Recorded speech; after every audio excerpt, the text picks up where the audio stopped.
NCB ಟೈಮ್ಸ್ಗೆ ಸ್ವಾಗತ. ನಾನು ದರ್ಶನ್ ಹುಣಸೂರು. ಚಿತ್ರದುರ್ಗದ ರೇಣುಕಾಸ್ವಾಮಿ ಹತ್ಯೆ ಪ್ರಕರಣದಲ್ಲಿ ನಟ ದರ್ಶನ್ ಪೊಲೀಸ್ ವಿಚಾರಣೆಯನ್ನು ಎದುರಿಸ್ತಾ ಇದ್ದಾರೆ. ಸೆಲೆಬ್ರಿಟಿಗಳು ಸೇರಿದಂತೆ ಹಲವಾರು ಜನ ಪರ ವಿರೋಧಗಳನ್ನು ವ್ಯಕ್ತಪಡಿಸ್ತಾ ಇದ್ದಾರೆ. ಇದೀಗ ಸ್ಯಾಂಡಲ್ವುಡ್ನ ನಟಿ ದರ್ಶನ್ ಅವರ ಬುಲ್ಬುಲ್ ಚಿತ್ರದ ನಾಯಕಿ ರಚಿತಾ ರಾಮ್ ಅವರು ಸೋಷಿಯಲ್ ಮೀಡಿಯಾದಲ್ಲಿ ಘಟನೆಯ ಬಗ್ಗೆ ಆಘಾತವನ್ನು ವ್ಯಕ್ತಪಡಿಸಿದ್ದಾರೆ. ಅವರು ಬರೆದಿರುವಂಥದ್ದು ಈ ರೀತಿಯಾಗಿದೆ. ನಮಸ್ಕಾರ ಅಂತ ಹೇಳಿ ತಮ್ಮ ನೋಟನ್ನು ಆರಂಭಿಸಿರುವಂಥ ಅವರು, ಇದನ್ನ ನಾನು ನಟಿಯಾಗಿ ಅಲ್ಲ, ಸಾಮಾನ್ಯ ಪ್ರಜೆಯಾಗಿ ಬರಿತಾ ಇದ್ದೇನೆ ಅಂತ ಹೇಳಿ ತಮ್ಮ ಅಭಿಪ್ರಾಯವನ್ನು ಹಂಚಿಕೊಂಡಿದ್ದಾರೆ. ಇತ್ತೀಚೆಗೆ ನಡೆದಂಥ ಪ್ರಕರಣದ ಬಗ್ಗೆ ನನ್ನ ಮಾತು.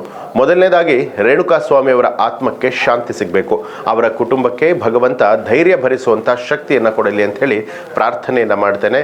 ಈ ಹತ್ಯೆಗೆ ಕಾನೂನಾತ್ಮಕವಾಗಿ ನ್ಯಾಯ ಸಿಗಬೇಕು ಅನ್ನುವಂಥ ಭರವಸೆ ನನಗಿದೆ ಅಂತ ಹೇಳಿ ಬರೆದುಕೊಂಡಿದ್ದಾರೆ.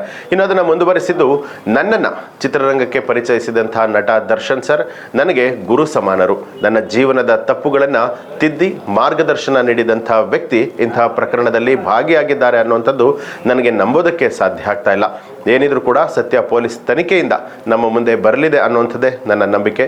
ನನ್ನ ಮಾಧ್ಯಮ ಮಿತ್ರರು ಈ ಕೇಸ್ ವರದಿಯನ್ನು ಪಾರದರ್ಶಕವಾಗಿಸ್ತೀರಿ, ಜೊತೆಗೆ ನಿಷ್ಪಕ್ಷಪಾತವಾಗಿ ಕೆಲಸವನ್ನ ಮಾಡ್ತೀರಿ ಅಂತ ಹೇಳಿ ಆಶಿಸ್ತೇನೆ ಅಂತ ಹೇಳಿ ರಚಿತಾ ರಾಮ್ ಅವರು ತಮ್ಮ ವಾಲ್ನಲ್ಲಿ ಬರೆದುಕೊಂಡಿದ್ದಾರೆ.